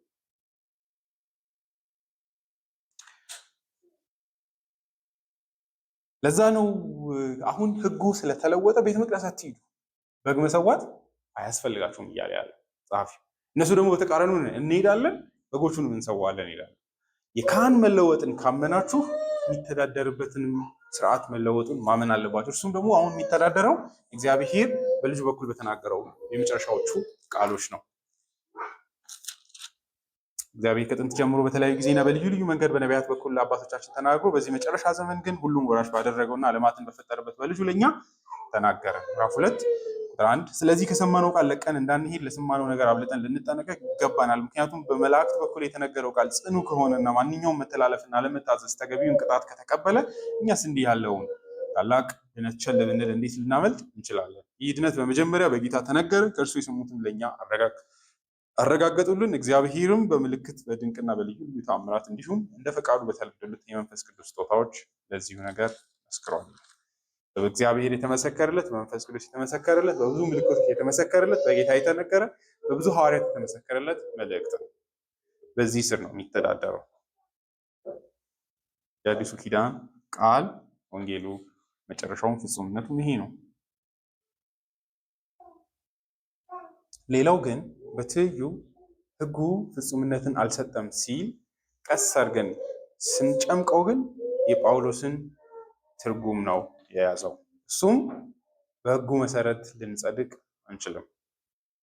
በሞራል ህጉ መሰረት ልንጸድቅ አንችልም። የብሉይ ኪዳን ህግ በሁለት መንገድ እንግዲህ ኤድዋርድ ፊሸርም እንደዛ ነው የሚከፍለው። በህጉ ኃጢአታችሁን ታያላችሁ፣ በስርዓቶቹ ደግሞ የወንጌልን ተስፋ ታያላችሁ በማለት ይናገራል። ህጉን ባያችሁ ቁጥር ሁሉ ኃጢአታችሁን ታያላችሁ፣ በእግዚአብሔር ፊት መቅረብ እንደማትችሉ፣ ግን መስዋዕቶቹን ስታዩ ግን እግዚአብሔር አንዳች ተስፋን እንደሚሰጥ በዛ ውስጥ እናያለን ይላል። ሰርሞኒዎቹ የወንጌል ምስክርነት ሆነው ወንጌልን የእግዚአብሔርን ድነት ኮሚኒኬት በማድረግ ኖረዋል። ኮንፌሽኑም የእኛ ነው፣ ሄዳችሁ ካያቸው እንደዛ ነው የሚሉት። ስለዚህ በእነዛ ስርዓቶች በኩል የወንጌል ተስፋ የሚሰጥ ነበረ፣ ድነትም የሚሰጣቸው ነበረ። ወደ ታች ምዕራፍ 7 መጨረሻ ላይም ስታዩ ምንድን ነው የሚለው? እኛ በሌላ በማንም ልንድን አንችልም፣ ልንድንበት የምንችልበት አዳኝ ይሄ ብቻ እንደሆነ ይናገራል። ምዕራፍ 7 ቁጥር 26 እንግዲህ ለእኛ የሚያስፈልገን ካለንበት ችግር አንጻር የሚያስፈልገን ቅዱስ ነቀፋ የሌለበት ንጹሕ ከኃጢአተኞች የተለየና ከሰማያት በላይ የከበረ እንደዚህ ያለ ሊቀ ካህናት ተቻል። ትኩረቱ ቅድስናው ላይ ነቀፋ የሌለበት ንጹሕ ከኃጢአተኞች የተለየ መሆኑ። እሱ ውስጥ ምን አለ ብትሉ እኛ ኃጢአተኞች ነን፣ እኛ የሚያስፈልገን ጽድቅ እንዲህ አይነት ንጽህና ያለው አካል ጽድቅ ብቻ ነው እያለ። ስለዚህ ብሉይ ኪዳንን በምን አይነት መንገድ ነው የሚያዩ ብትሉ በውስጡ ተስፋን የያዘ ፍጹም ጽድቅ ህጉ የሚፈልገው የሚሰጥበትን አይነት ጽድቅ ሊሰጥ የሚችል አዳኝ ሊመጣ እንደሚችል የሚጠቁም በዛ ውስጥ አይነት መንገድ ከተረዳችሁ ጥሩ። ከዛ ደግሞ ያ ተስፋ የተሰጠለት ጽድቅ ደግሞ የሚሰጥበት አዳኝ አሁን መጥቷል፣ ካህን መጥቷል የሚል እውነታ ነው። ይሄ ደግሞ እንግዲህ ህጉ ሲተረጉም ውጥረት እንዳለው መገንዘብ መቻል አለብን። በኪዳናቱ መለወጥ መካከል እና ደግሞ ህጉ በራሱ የስነ ምግባር ህጉ ባለማደን ረገድ እኛም ራሱ የምንተሳሰርበት መንገድ የተለያየ ነው። ህጉ በአማኝ ህይወት ራሱ ወንጌሉ ጋር ለመጀመሪያ ጊዜ ስትመጡ እንደ ኃጢአተኛ የእግዚአብሔርን ጽድቅ ፍጹም በሆነ መንገድ ላንፈጽም እንደማንችል በማየት ነው ህጉን ወደ ማወቅ የመጣ ነው። ተከትሎ ግን ወንጌሉን ስንቀበል ደግሞ ተመልሰን ህጉን ወደ መፈጸም ደግሞ እንሄዳለን። ይህ ትስስሩ መታየት አለበት። የተለያየ ትስስር አለው። ከኃጢአተኞችና ከእግዚአብሔር በልጁ በክርስቶስ ካጸደቃቸው ሰዎች ጋር የሚተሳሰርበት መንገድ የተለያየ ነው። ጳውሎስ አንደኛ ጢሞቴዎስ ላይ ራሱ ሲናገር ህጉ የሚያስፈልገው ለኃጢአተኞች እንደሆነ ይናገራል። ተመልሶ ደግሞ ለአማኞች የእግዚአብሔርን ህግ መልሶ ይጠቅሳል፣ ያመጣል። ስለዚህ በሂስቶሪክ በሆነው ሪደምፕሽን ሂስትሪ ላይም ህጉ ኦፕሬት የሚያደርግበት የሚንቀሳቀስበት መንገድ ደግሞ በአማኝም ህይወት የሚሰራበት መንገድ የተለያየ ነው። ስለዚህ በህግ ልንጸድቅም ደግሞ በትይዩ አንችልም። የክህነት ስርዓቱ ሲለወጡም በውስጡ ያለው ትልቁ ሎጂክ ህጉ የማያድን መሆኑ ላይ ነው። ስርዓቱ በሙሉ ተስፋ የሌለው ነው። በሱ ውስጥ ደግሞ የምናየው የስርዓቱን አለማዳን ብቻ አይደለም። የትኛው የዓለም ስርዓት ሆነ ምልልስ በክርስቶስ ኢየሱስ የሚሰጠውን ሊሰጥ እንደማይችልም ነው። ጨርሰናል። እነዚህ ነው እየደመደምን ያለ ነው። ይህንን በጣም ሰብላይም በሆኑ መንገዶች አውርተን መጨረሻ ላይ እዚህ ላይ ካልደረስን ዋጋ የለውም።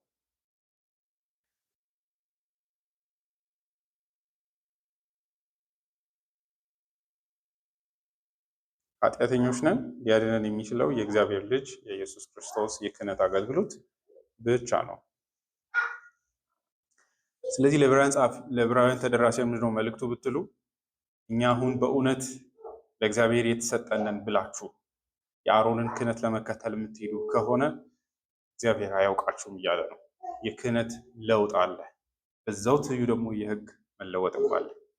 ስለዚህ እግዚአብሔር በልጁ በኩል የሰጠውን ጽድቅ ትታችሁ በራሳችሁ የራሳችሁን መንገድ ሊትራሊ የአሮንን ክህነት ከዚህ በኋላ ለመታዘዝ ብትሄዱ የራሳችሁን ጽድቅ ስታብሊሽ እያደረጋችሁ ነው የምትባሉት ነውም ደግሞ ያ ማለት እነዚህ ሰዎች ራሱኑ ክህነቱ ራሱ ምን እንደሆነ ትርጉም አልገባቸውም ማለት ነው።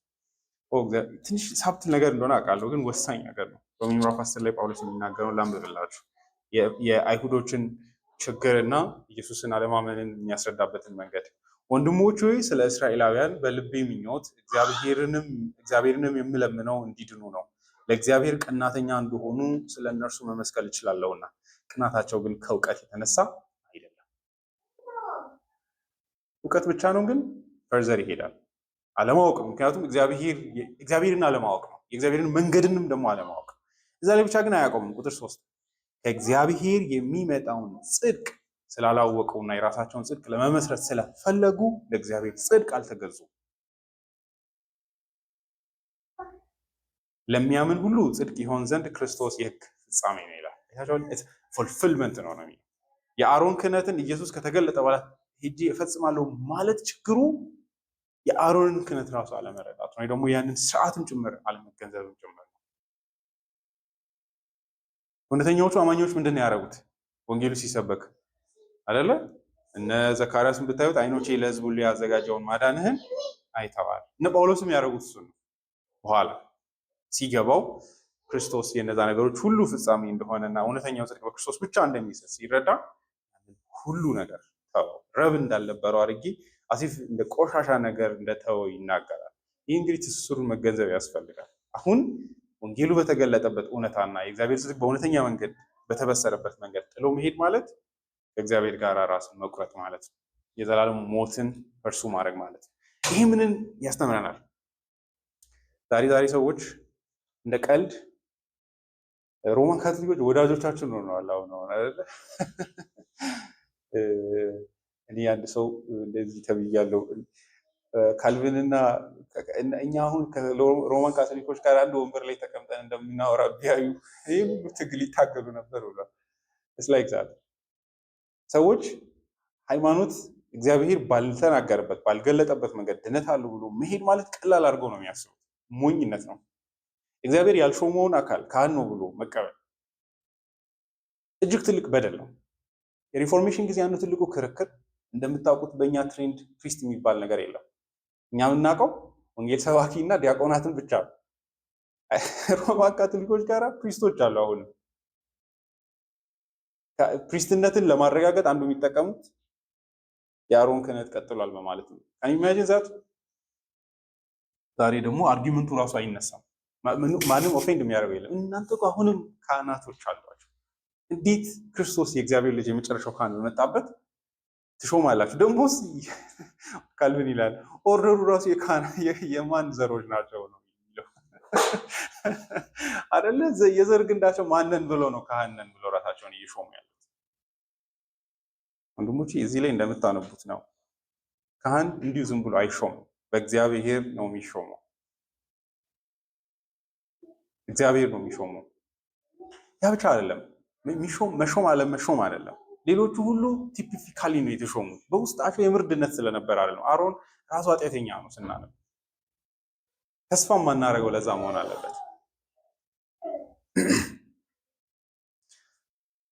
ማርያምም ሁሉም አካላት ቅዱሳን የሚሆኑበት ብቸኛው ምክንያት ከእግዚአብሔር ልጅ ከኢየሱስ ክርስቶስ ስራ የተነሳ ነው። በዚህ ኢየሱስ አዳኝ ነው ማለት እውነተኛ እምነት አይደለም። ኢየሱስ ብቸኛው አዳኝ ነው። ሰው ካላላለ አያምንም ማለት መቻል አለብን። አንድ ኦርቶዶክስ ልጅ ድሮ ስናወራ እንደዛ ነው የሚለው፣ ቆይ እኔ ኢየሱስን አላውቅም ወይ ይላል። ችግሩ ኦነስትሊ ስፒኪንግ አያውቅም ማለት ማወቅ ማለት የሆነ 5 ፊደል ስም ማወቅ አይደለም። ኢየሱስን በአገልግሎቱና በማንነቱ ማወቅ ነውና፣ እሱማ እውቀት እኮ ሙስሊሙም ያውቃል እኮ። እኛ ኢየሱስ የሚባል አዳኝ እንደምንከተል አውቀዋለሁ ሊላችሁ ይችላል። አያምነውም በእርግጥ። ነገር ግን ማወቅ ማለት ዝም ብሎ ስም መድገም ብቻ አይደለም።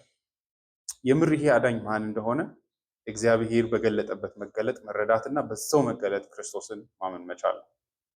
ሌሎች ሰዎች እንደሚያድኗችሁ ወይም ደግሞ እንደሚያድኑ የምናስብ ከሆነ የእግዚአብሔር የጽድቅን ልክ ስለማናውቅ ነው። ክህነቱ የሚፈልገው አምላክን ነው። አምላክ ስጋ እንዲለብስ የሚፈልግ ክህነት ነው። በዛ መንገድ ካልሆነ በስተቀር ልንድን እንደማንችል ይናገራል። ይሄ መልከ ጸድቅ አይነት ክህነትን የሚቀበል ካህን የመጣበት ምክንያት አምላክ ሰው ሆኖ ሊያድን የሚችለው እርሱ ብቻ ስለሆነ ነው። ምዕራፍ 2 ወደ ኋላ ማንበብ ይቻላል። ስለዚህ ቫዮለንትሊ ነው አሁንም መቆም ያለብን ልላችሁ ነው። ያው እንግዲህ በጣም ሊብራል የሆነ ዘመን ነው። እኔ አንዳንድ ጊዜ የመጨረሻው ዘመን ሊሆን ይችላል። ሁኖስ የመጨረሻው ዘመን እኮ የሚኖር ሰው ላያውቅ ይችላል። እንደ ኖህ ዘመን ሰው እየሸጠና እየገዛ ሊሆን ይችላል። ሜቢ እንደዛ ይሆን ሰዎች እንደዚህ የሚያቀሉት የእግዚአብሔርን ወንጌል አይደለ? ምንም የማይመስላቸው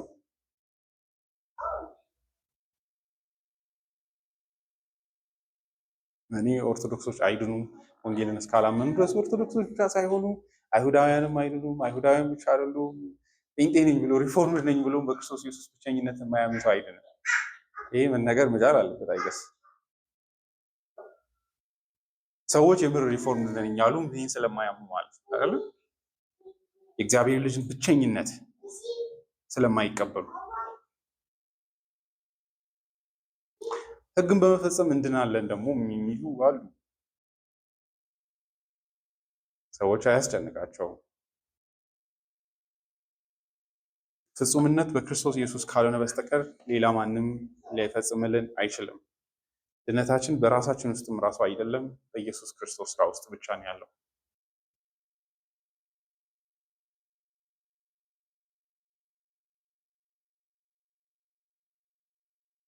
በግል ህይወትም ደግሞ ወሳኝ ነው። በራሳችን ተስፋ እንዳለን ልናስብ አይገባም።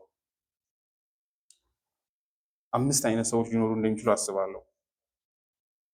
የሚታየኝ እንደዛ ነው። ድነትን በእውነተኛ መንገድ መቀበል፣ ኢየሱስ ብቸኛ አዳኝ እንደሆነ ማመን በውስጡ ኔጌቲቭ የሆነ እምነትም አለው። እሱም ስለ ራሳችሁ የምታምኑት እምነት፣ ስለ እግዚአብሔር የምታምኑት እምነት መታየት መቻል አለበት። ኢየሱስ አዳኝ ነው በምልበት አፍ በዛው ትይዩ የራሴን ከንቱነት ማየት መቻል አለብኝ። በራሴ ልድን እንደማልችል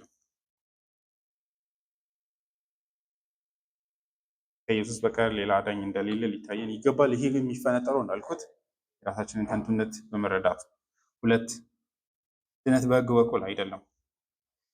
ምን አይነት ሰዎች ሊኖሩ ይችላሉ? አንዳንድ ሰዎች ይሄ ሊነገራቸው እንደማያስፈልግ ያስባሉ። እፈራለሁ። በምን ረገድ ብትሉ ኮንሰፕት ብቻ ሆኖ ሊቀር ይችላል። ሰዎች በሕግ ድነት የለም ይላሉ፣ ግን የምር የሕግን ሪኳየርመንት በአግባቡ በማየት ከንቶች እንደሆኑ እና በእግዚአብሔር ፊት አንዳች ድፍረት የሌላቸው እንደሆኑ ላይታያቸው ይችላል። አንዳንድ ሕጉን ማስታወስ ያለብን ለዛ ነው ምን ያህል አስከፊና ርኩስ ሰዎች እንደሆነ እንዲገባን ማለት ነው።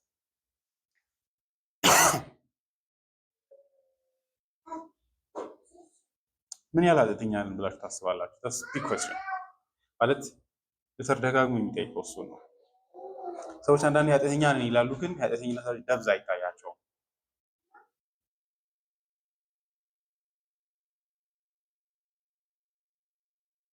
አንዳንዱ ደግሞ ሀሳባዊ ኃጢአተኛ ነው። አይ ብከፋ እኔም ልከፋ እችላለሁ፣ ግን አሁን አምግድ ያን ያህል አልሄድኩበትም ይላል። ለዛም አይነት ሀሳብ እንዳይኖረን በጣም አረመኔ ሰዎች ነን። እግዚአብሔር በምሕረቱ ስለ እግዚአብሔር ደግነት እንጂ የምናወራው ስለ ራሳችን አይደለም። ልባችን ውስጥ ያሉ ኃጢአቶች ሪያላይዝ ቢደረጉ በጣም እጅግ አስከፊ ናቸው።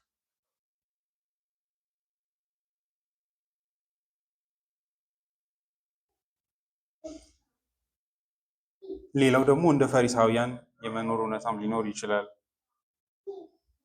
እግዚአብሔርን በመጥላት ነገር ግን ስርዓቶችን ብቻ በመፈጸም ለዚህም ፍቱህ መድኃኒት የእግዚአብሔርን ራይቸስነስ የእግዚአብሔርን እንዲማይቀለድበት አምላክ መሆኑን የቅድስናውን ታላቅነት በሕጉ መሰረት ማየት።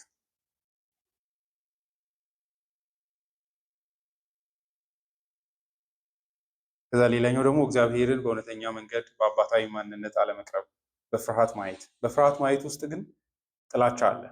እንደዚህ አይነት ደግሞ አስከፊ አይነት ትስስር አለ። እንደ ሰይጣን ማለት ነው። ያዕቆብ መልእክት ላይ እንደምታዩት ይርበተበታል።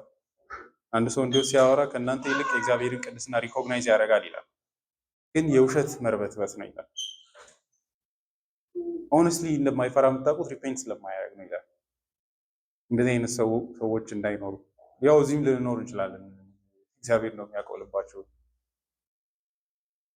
ምን ማድረግ ይቻላል እንግዲህ ያው ካላመለክን ይገለናል ኦብቪየስሊ ብሎ መጽሐፍ ቅዱስን ተሸክሞ መምጣት አስፈሪ ነው። እንደዚህ አይነት ህይወት ሊኖር ይችላል። ሲኦል ሊከተኝ ይችላል አይደለ? እንደዚህ አይነት ፍርሃት ድራይቭ የሚያደርገው አይነት እምነትም ሊኖር ይችላል። እንዲህ አይነቱ አንድ የእግዚአብሔርን ህግን አስፈሪነት አለማየትም፣ ግን እንደዚህ አይነቱ አስፈሪነትን ማየት ብቻ አይደለም ዲዘርቭ እንደማያደርግ ከማሰብ የሚመጣ ጭምር ነው። ማን ነው እሱን እንደዚህ ሊጠይቀኝ የሚል ማለት ነው። አንዳንድ ሰዎች ሲሉ የምሰማው እግዚአብሔር እኮ ዳኛ ብቻ አይደለም፣ በልጁ በክርስቶስ ኢየሱስ መልካምም ነው፣ ለምን የእሱ አይታይህም ይባላል። እሱ ማለት ራሱ ክፉ ነው። ለምን እግዚአብሔርን በክርስቶስ ኢየሱስ መልካም ነው እለዋለሁ? ህጉን በመስጠት ውስጥ ምን ስላጠፋ ነው የምንጸየፈው ነው? which is dangerous አይደለም? እንደዚህ አይነት ሰዎች እውነተኛ መለወጥ ላይሆን ይችላል። ካልቪን አንዱ ኤምፈሳይዝ የሚያደርገው እሱን ነው። ሰርቫይቭ ፊር እና የልጆች አይነት ፍርሃት የሚለው እግዚአብሔርን ንስሐ የሚገቡበት ምክንያት የኃጢአታቸው እውነተኛ ደብዝ ስለገባቸው ነው ይላል። ሲኦል አለ ንስሐ ካልገባችሁ የዋልዳት ሪስክ ሲባል እሺ እንደዛ ከሆነ ብሎ ከኋላ አንድ ሴፍ እንደያዘ ከመረዳት የሚመጣ ሪፔንታንስ እና ይህኒ ኃጢአት በራሱ በህጉ መሰረት ካየሁት እጅግ አስከፊ ነው ብሎ መረዳት ሁለት የተለያየ ነው። ስለዚህ እንደዛም እንዳይሆን ማሰብ ያስፈልጋል። እንግዲህ ስለ ክህነት ሲጮህ ምንም ትርጉም አልባ ሊሆን ይችላል። አብስትራክት ሆኖ ይህ ሁሉ ልፋት ከንቱ እንዳይሆን ማለት ነው።